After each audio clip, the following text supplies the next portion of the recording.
Assalamualaikum warahmatullahi wabarakatuh.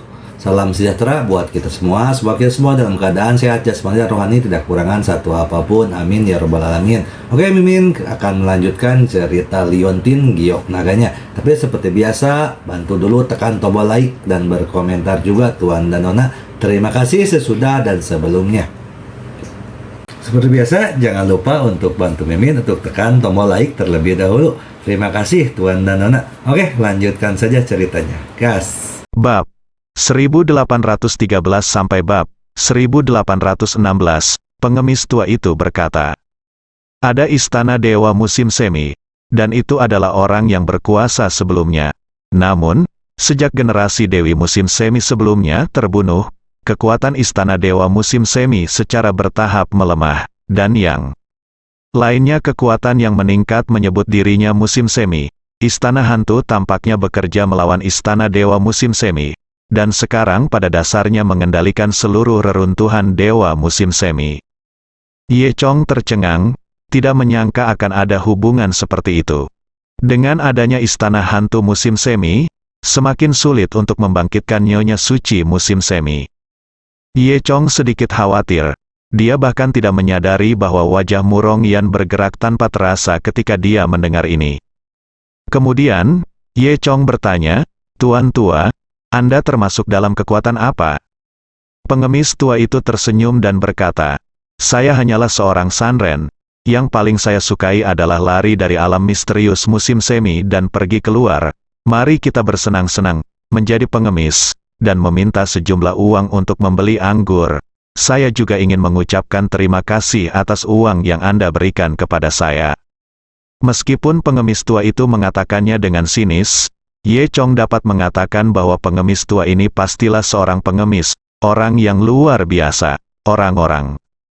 Jika pengemis tua itu bisa membantu dirinya sendiri, dia akan mendapat hasil 2 kali lipat dengan setengah usahanya.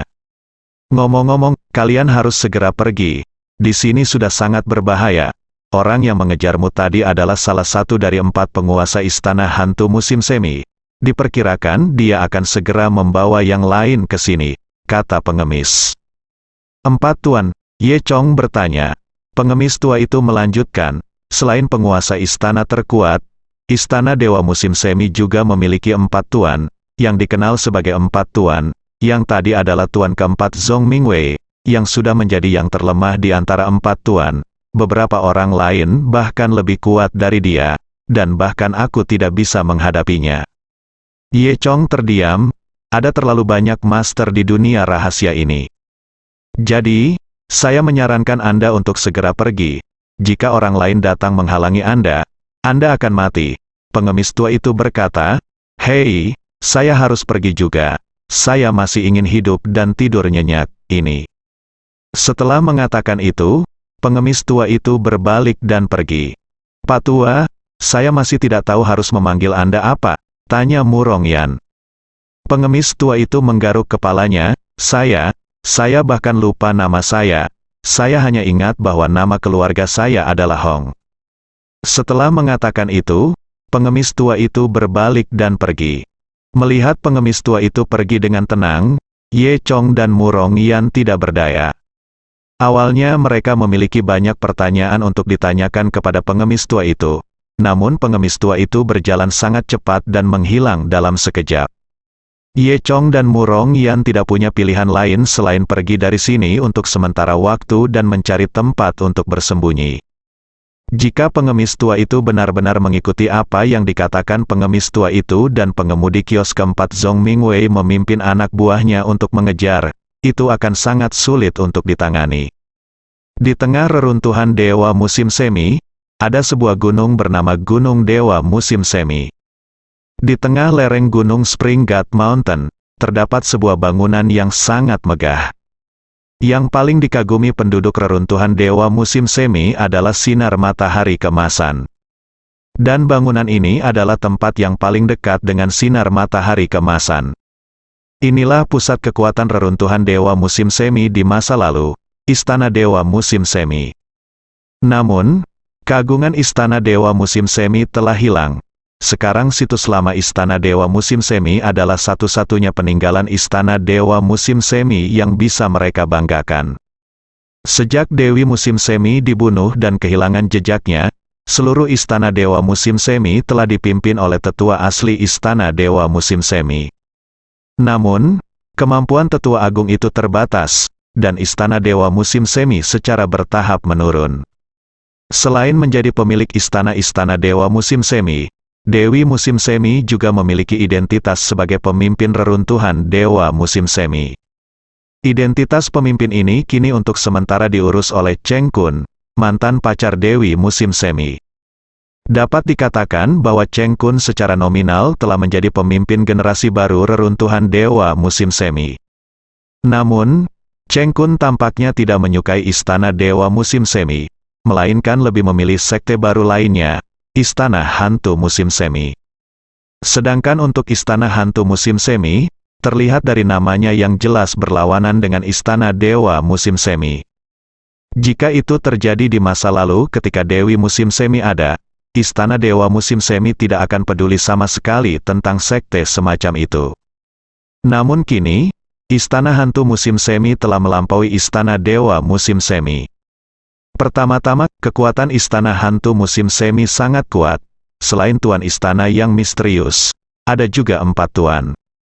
Kedua, Istana Hantu Musim Semi sangat disukai oleh Cheng Kun. Jadi, Istana Dewa Musim Semi pun bukan tandingan mereka sekarang. Pada saat ini, San Sao Huang, pemilik kios Istana Hantu Musim Semi, memimpin orang-orang ke Istana Dewa Musim Semi. Aula utama Istana Dewa Musim Semi, yang awalnya khusyuk dan khusyuk serta dijaga ketat, dibiarkan diserbu secara tidak bermoral oleh pemilik kios dan lainnya. Di ruang resepsi Istana Dewa Musim Semi, ada 2 baris kursi. Di satu sisi duduk Grand Elder of Spring God Palace dan beberapa orangnya yang cakap. Di sisi lain, ada seorang pemilik warung yang sombong duduk, dengan beberapa bawahannya berdiri di belakangnya. Pemilik kios San Sao Huang adalah seorang pria bermata satu mata normal dan mata lainnya ditutupi penutup mata hitam. Di satu-satunya mata, ada sikap tidak mempedulikan apapun di dunia. Pada saat ini, melihat sesepuh Zhao Liangping, wajahnya dipenuhi amarah. Jika orang-orang di Istana Dewa Musim Semi tidak dapat menangkap bahkan orang luar kecil dan tidak dapat berbagi kekhawatiran dengan Tuan, maka saya pikir Anda harus bubar, atau berhenti bekerja, dan menyerahkan segalanya kepada kami, Istana Hantu Musim Semi. San di depan Ratu Muda, seorang murid dari Istana Hantu Musim Semi berkata. Wajah Zhao Liangping sudah memerah. Sepertinya Istana Hantu Musim Semi mengambil kesempatan ini untuk datang menyelidiki. Tujuan mereka jelas, yaitu untuk menyerang Istana Dewa Musim Semi sepenuhnya. Haha, jangan lupa, orang yang mengejar kedua orang luar itu pada akhirnya adalah pengemudi gigi empatmu, kata Zhao Liangping. Jika kalian sekelompok penjaga yang tidak berguna tidak membiarkan orang luar melarikan diri terlebih dahulu, apakah gigi keempat kita akan diserang secara tiba-tiba, kata murid lainnya. Dari awal hingga akhir, San Sao Huang hanya duduk di sana tanpa mengucapkan sepatah kata pun. Zhao Liangping tampak marah dan berkata dengan suara dingin, "Kamu Istana Hantu Musim Semi? Jangan terlalu sombong, kamu pikir kamu ini siapa? Bisakah kamu benar-benar melakukannya? Berani? Apakah menurutmu Istana Dewa Musim Semi masih menjadi Istana Dewa Musim Semi sebelumnya? Sekarang kamu bukan apa-apa." Di depan ratusan, seorang murid yang tampak sangat galak mengutuk. Zhao Liangping sangat marah. Lagi pula, dia juga merupakan tetua Istana Dewa Musim Semi. Sekarang, sampah kecil manapun akan berani berteriak di hadapannya. Meski Istana Dewa Musim Semi kini mengalami kemunduran, kekuatan Zhao Liangping tidak bisa dianggap remeh. Kamu pikir kamu ini siapa? Beraninya kamu berbicara seperti ini padaku? Setelah mengatakan itu, Zhao Liangping tiba-tiba mengambil tindakan dan mengayunkan cangkir teh di tangannya, langsung ke arah wajah muridnya. Lemparan ini sangat kuat dan sangat cepat, murid itu bahkan tidak bereaksi, dan cangkir teh sudah ada di depannya. Murid itu hanya sempat menunjukkan ekspresi ngeri. Pupil matanya membesar, dan bayangan cangkir teh menjadi semakin besar terpantul di pupilnya. Dia melihat cangkir teh itu hendak mengenai kepalanya. Pada saat ini, tiba-tiba terjadi ledakan udara, dan cangkir tehnya pecah berkeping-keping. Orang yang mengambil tindakan tak lain adalah San Shaohuang, pemilik kios.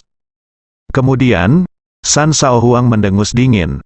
Dia dengan lembut menyentuh tanah dengan jari kakinya, dan melihat sebuah batu kecil di tanah terbang dalam sekejap. Kerikil itu melesat ke arah Penatua Agung Zhao Liangping seperti anak panah dari tali. Zhao Liangping terkejut, dan ketika dia ingin melarikan diri, semuanya sudah terlambat. Untungnya, kerikil itu tidak dimaksudkan untuk membunuhnya, tetapi hanya membuat lubang kecil di topi Zhao Liangping. Zhao Liangping diam-diam menghela nafas di dalam hatinya. Jika kerikil ini mengenai alisnya, dia mungkin sudah mati sekarang. Pada saat ini, dia menyadari bahwa ada perbedaan besar dalam kekuatan antara dirinya dan pemilik kios besar Istana Hantu Musim Semi. Kekuatan Tuan Muda San ini mungkin telah mencapai tingkat master setengah langkah. Dia jauh lebih kuat dari prajurit puncak tingkat surga seperti dia. Kerikil ini benar-benar menghabiskan energi Zhao Liangping, dan dia tidak lagi berani berbicara. Pada saat ini, seorang anak laki-laki dari Istana Hantu Musim Semi masuk dan berbisik di telinga San Shaohuang. Kiosnya dalam masalah, janda hitam Akiao mencuri peta dan pergi ke Glacier Canyon. Setelah mendengar ini, San Shaohuang menyipitkan matanya. Kemudian, dia berdiri, berbalik dan berjalan keluar. Sambil berjalan, dia berkata, "Anda bertanya kepada saya apa itu Istana Hantu Musim Semi. Sekarang saya akan memberitahu Anda bahwa Istana Hantu Musim Semi dirancang khusus untuk menghilangkan kekhawatiran para bangsawan. Kami akan melakukan apa yang bisa dilakukan oleh Istana Dewa Musim Semi. Kita harus melakukan hal-hal yang kuil tidak bisa lakukan. Kita telah memenangkan hati komandan dan telah diberikan hak istimewa. Kita membunuh terlebih dahulu dan memberitahu nanti. Ini adalah Istana Hantu Musim Semi." Ketika dia menyelesaikan kata terakhir, sang kursi di sebelah Tetua Agung Zhao Liangping tiba-tiba meledak. Zhao Liangping dan yang lainnya terkejut. Pada saat ini, sekelompok orang dari Istana Hantu Musim Semi telah keluar dari aula Istana Dewa Musim Semi. Di aula, hanya tersisa Zhao Liangping dan lainnya yang marah, malu, dan terkejut. Di sisi lain, Ye Chong dan Murong Yan berjalan seperti lalat tanpa kepala.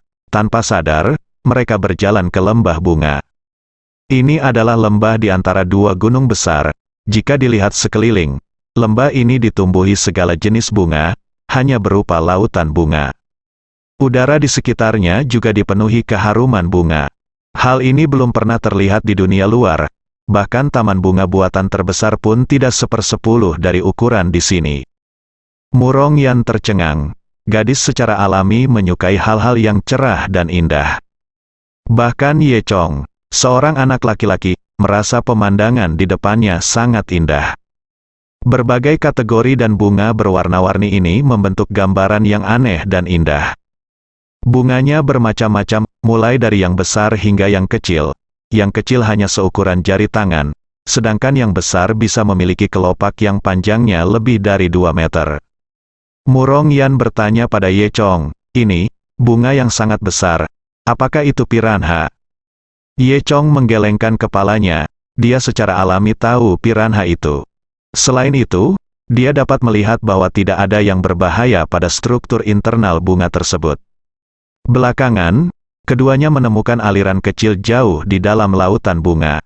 Sejak mereka menaiki kapal pesiar horor, mereka telah mengalami banyak kesulitan, merangkak dan berguling-guling di pantai, dan kemudian mulai berlari lagi untuk hidup mereka, dan mereka semua kotor.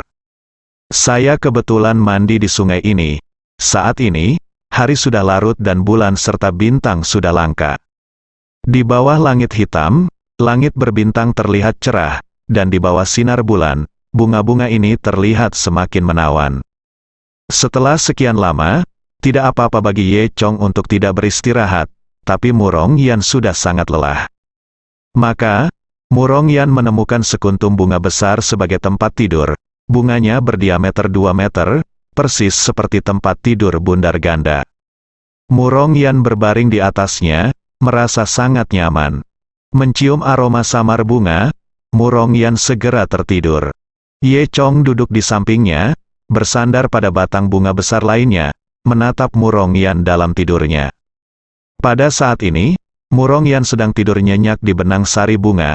Cahaya bulan dengan lembut menyinari lapisan perak padanya, seolah-olah dia ditutupi dengan selimut sutra, seluruh tubuhnya tampak segar dan halus, seperti peri bunga. Ye Chong sedikit terobsesi saat melihat pemandangan yang begitu indah dan mengharukan. Tiba-tiba, gelombang kelelahan melanda dirinya. Ye Chong mengedipkan matanya dan sepertinya akan tertidur. Pada saat ini, sebuah suara tiba-tiba terdengar di telinga Ye Chong. Gadis yang sangat cantik, bukankah kamu menginginkannya? Apakah kamu tidak ingin melakukan itu dengannya? Suara ini sepertinya datang dari Ye Chong, terdengar di telinga Chong. Pikiran, Ye Chong mengantuk dan menjawab dalam benaknya, aku ingin. Jika kamu mau, kenapa kamu tidak melakukannya? Lihatlah betapa menggoda postur tubuhnya dan betapa indahnya kaki mulus itu. Faktanya, dia juga menunggumu. Apakah kamu akan melewatkan kesempatan ini? Suara itu terdengar lagi di benak Ye Chong. Ye Chong menatap Mu Rongyan dengan bingung. Postur tidur Mu Rongyan memang kurang bagus. Ia memiliki font yang besar dan rok merah jambunya ditarik ke atas sangat tinggi. Sepasang kaki putih panjang lurus dan dua kaki kecil yang lembut menghadap Ye Chong. Melihat paha putih dan lembut serta kaki halus dan lembut di bawah sinar bulan, Ye Chong merasa sangat santai dan bahagia. Kamu belum melakukan apa-apa, tunggu apa lagi? Jika kamu menunggu lebih lama lagi, dia akan marah. Suara itu terdengar lagi di benak Ye Chong. Ye Chong hendak bangun dan melemparkan dirinya ke hamparan bunga Mu Rongyan. Tiba-tiba, Ye Chong terkejut, itu tidak benar. Dia tiba-tiba menyadari bahwa suara di kepalanya bukan miliknya. Dia dikendalikan oleh sesuatu. Memikirkan hal ini, Ye Chong dengan cepat melafalkan seni Dewa Naga, secara diam-diam untuk menstabilkan pikirannya, dan akhirnya dia sadar. Lalu, Ye Chong melihat sekeliling. Dia ingin melihat apa yang bisa mengendalikan pikirannya dan melakukan kejahatan secara diam-diam. Tapi tidak ada orang lain di sekitar. Pada saat ini, sebuah suara tiba-tiba berkata, "Apa? Kamu jelas akan berhasil. Tetapi kamu benar-benar dapat mematahkan ekstasi saya, sungguh mengesankan. Jika kamu dapat menahan godaan seperti ini, apakah kamu masih laki-laki?" Lalu, orang yang meragukan apakah Ye Chong adalah laki-laki tiba-tiba muncul di depan Ye Chong. Dengan kata lain, pihak lain bukanlah manusia, melainkan lebih seperti peri. Pihak lain adalah seorang gadis, tubuhnya sedikit ilusi dan sepertinya bukan entitas nyata. Gadis itu tidak terlalu tinggi, tapi sosoknya sangat proporsional, kulitnya putih transparan, dan dia terlihat sangat imut. Dia hanya mengenakan gaun putih, seperti kelopak bunga terbalik, dengan betis terbuka dan sepasang kaki telanjang. Ye Chong melihatnya dan tahu bahwa pihak lain bukanlah manusia. Dia segera menjadi berhati-hati dan bertanya, "Siapa kamu?" "Sudah kubilang, aku adalah raja di sini, Sin Sin, yang dikenal sebagai roh 10.000 bunga. Apakah kamu sadar bahwa kamu takut sekarang?" Ye Chong menggaruk kepalanya dan tidak merasa takut. "Apakah kamu baru saja menyakitiku?" Ye Chong bertanya lagi. "HMPH? Siapa yang menyakitimu? Hal bagus apa itu? Sayang sekali kamu bukan laki-laki, kamu tidak mau melakukan hal sebaik itu," kata Sin Sin. Ye Chong tidak bisa tertawa atau menangis. Siapa yang bukan laki-laki? Saya pria yang kuat. Mata Sin Sin berbinar. Sungguh, lakukan itu, saya telah membantu mengendalikan keindahan ini. Jadi, itu saja. Apakah kamu masih membantuku? Ye Chong berkata sambil tersenyum. Sin Sin berkata, tentu saja. Ye Chong secara alami tahu bahwa pihak lain tidak boleh begitu baik. Apa tujuanmu? Ye Chong bertanya langsung pada intinya. Apa tujuanku? Aku hanya bosan, kata Sin Sin. Ye Chong tersenyum dan berkata, oh, Jadi begitu, jadi kamu hanya orang cabul dan ingin menonton penampilan kami, kan, Sin? Tersipu dan berargumen, tidak, siapa yang mesum itu? Aku. Aku hanya ketika aku ingin mengambil keuntungan darimu. Aku bisa menyerap sedikit energi yang kamu keluarkan, dan kemudian aku bisa berubah menjadi bentuk manusia. Tampaknya pikiran Sin belum matang. Ye Chong menjelaskan realitas Sin hanya dalam 2 kata-kata tujuannya ditemukan. Setelah Sin selesai berbicara, dia merasa tidak bisa berkata-kata dan segera menutup mulutnya. Ye Chong tersenyum dan berkata, "Itu saja." Sin mendengus dan berkata, "Omong kosong apa yang kamu bicarakan? Mengapa kamu tidak cepat lakukan itu padanya, dan aku tidak akan membunuhmu?" Apakah kamu pikir kamu bisa membunuhnya? Aku, Ye Chong tersenyum. Sin mendengus, "Beraninya kamu meremehkanku, biarkan aku menunjukkan betapa kuatnya aku." Saat dia mengatakan itu, dia melambaikan tangannya dan melihat beberapa bunga di sampingnya tiba-tiba bergegas menuju Ye Chong. Bunga-bunga ini sangat besar dan membentuk lingkaran, seakan membungkus Ye Chong. Ye Chong tersenyum, ini tipuan kecil. Kemudian, Ye Chong menjentikkan tangannya dan menembakkan semburan ki, langsung menghancurkan kelopak bunga. Hal ini membuat Sin merasa sangat tertekan. Anda tahu, semua bunga dan tanaman ini di matanya adalah anak-anaknya. Ye Chong tersenyum, itu hanya tipuan kecil. Sin tidak menyangka bahwa Ye Chong ternyata begitu kuat. Dia tertegun sejenak dan berkata, aku tidak menyangka kamu cukup kuat." Ye Chong tersenyum dan berkata, "Gadis kecil, jika kamu memiliki gerakan lain, gunakan semuanya." Sin berkata sambil tersenyum, "Aku tahu gerakan ini, tapi tidak yang lain." Kemudian, Sin memutar matanya dan berkata dengan tersenyum, "Adik laki-laki, kamu sangat tampan dan tampan. Sempurna untuk kakak perempuan ini. Bukankah kamu benar-benar tidak ingin bersamanya? Sekarang aku bisa mengendalikan pikirannya dan membiarkan dia mengambil inisiatif untuk melemparkan dirinya ke dalam dirimu lengan. Bagaimana, sejak itu? Jika yang keras tidak berhasil, maka yang lembut akan berhasil." Ye Chong tersenyum dan berkata, "Kamu sangat baik padaku. Tentu saja, dan kamu tidak perlu mengambil tanggung jawab apapun setelahnya. Ini akan sangat bermanfaat bagimu dan tidak merugikan sama sekali. Bukankah ini mengasyikkan?" kata Sin. Ye Chong mengangguk dan berkata, "Itu benar, tapi aku tidak ingin mengambil keuntungan dari orang lain. Jika dia mengambil inisiatif untuk mengikutiku, maka aku sangat bersedia. Tetapi jika aku memaksanya, aku tidak bisa melakukan hal seperti itu. Keluar." Hal ini membuat Sin sangat cemas hingga dia menghentakkan kakinya dengan marah. "Oh, kenapa kamu begitu bodoh? Lakukan saja jika aku memintamu melakukannya. Kamu bodoh sekali. Itu membuatku cemas. Jika saya memiliki tubuh fisik, saya harus bertarung secara langsung."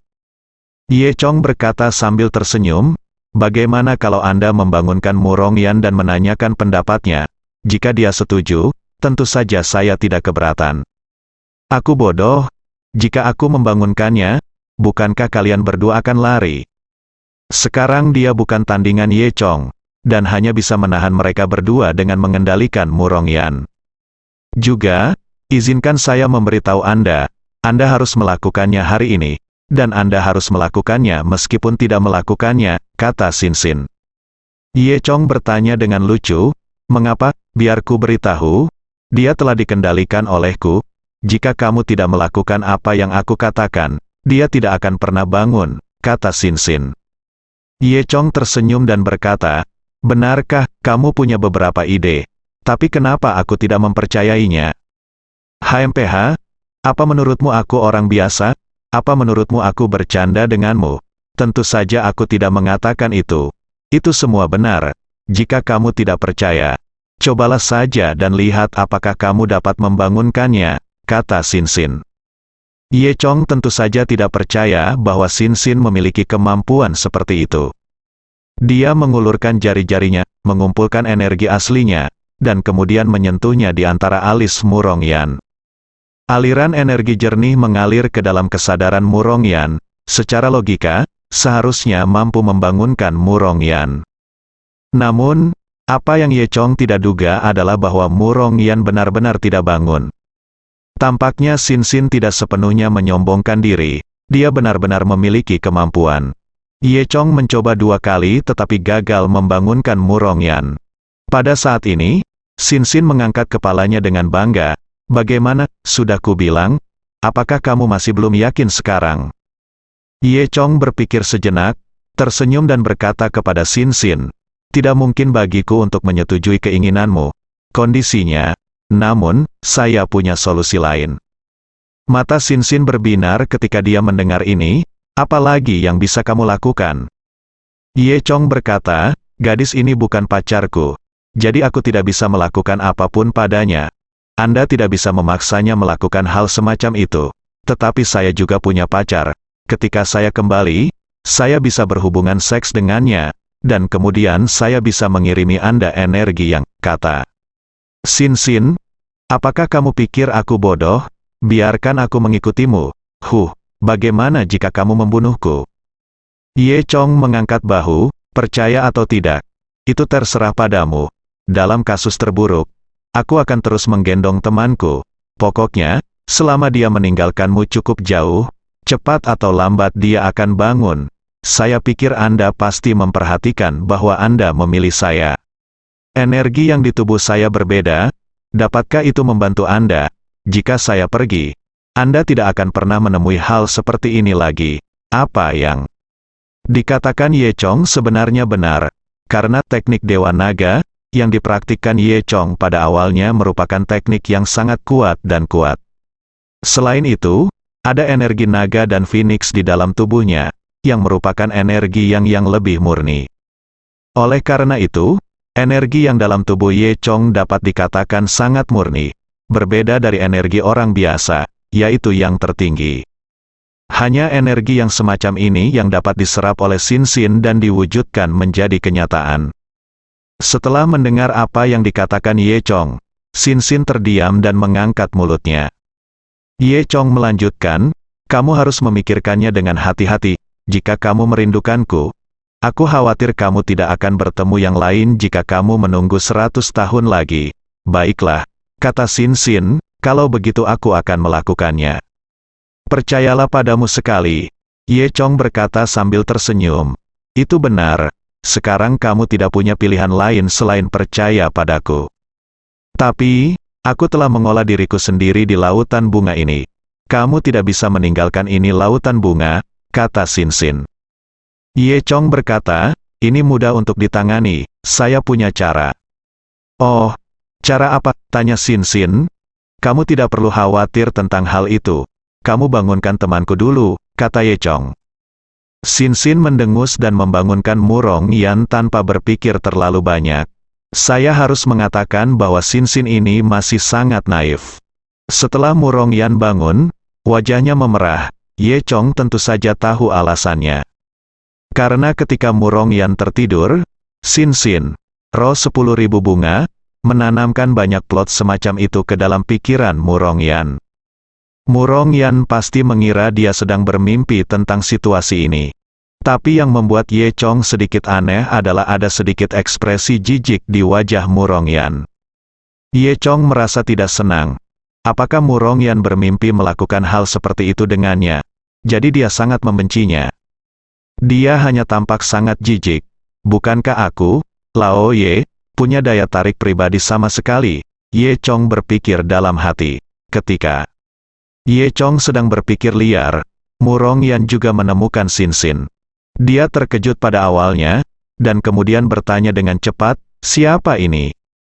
Ye Chong menjelaskan, dia adalah peri di sini, yang disebut semangat 10.000 bunga. Mu Rongyan berseru. Ye Chong tercengang, Mu Rongyan sebenarnya tahu nama roh 10.000 bunga. Bagaimana kamu tahu? Ye Chong bertanya. Wajah Mu Rongyan berubah pada awalnya, dan kemudian dia dengan cepat menjelaskan dengan ragu-ragu. Oh, begitu, dongeng yang saya baca ketika saya masih kecil menggambarkan semangat bunga. Saya pikir ini semua adalah bunga, jadi bagaimana dengan tempat ini? Peri itu pastilah semangat ribuan bunga. Ye Chong memandang Murong Yan dengan curiga. Dongeng macam apa itu?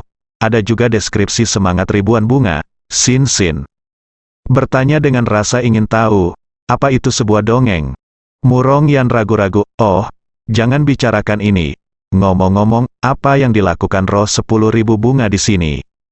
Ketika dia menyebutkan ini, Ye Chong menyentuh hidungnya. Dia tidak bisa mengatakan di depan Murong Yan bahwa roh 10.000 bunga datang ke sini untuk memaksa dirinya dan Murong Yan untuk bersama. Dia berkata, "Oh, tidak apa-apa, roh 10.000 bunga ingin meminta bantuan kecil padaku." Pada saat ini, Sin Sin bertanya, "Bukankah kamu mengatakan bahwa jika aku membiarkan dia pergi dulu, kamu dapat melakukan sesuatu tentang itu?" Ye Chong He tersenyum dan berkata, "Tentu saja aku punya cara, awasi saja." Setelah mengatakan itu, Ye Chong membuka senjata ajaib luar angkasanya, dan kemudian menggunakan kekuatan elemen luar angkasa. Di dalam sekejap, dia memindahkan seluruh lautan bunga ke senjata ajaib luar angkasa di dalam kapal. Untuk sesaat, lembah yang semula dipenuhi bunga tiba-tiba berubah menjadi gundul. "Di mana bungaku? Di mana bungaku?" teriak Sin Sin dengan ngeri. "Hei, jangan khawatir, masuk dan lihatlah." Dengan mengatakan itu, Ye Chong membuka senjata ajaib luar angkasanya.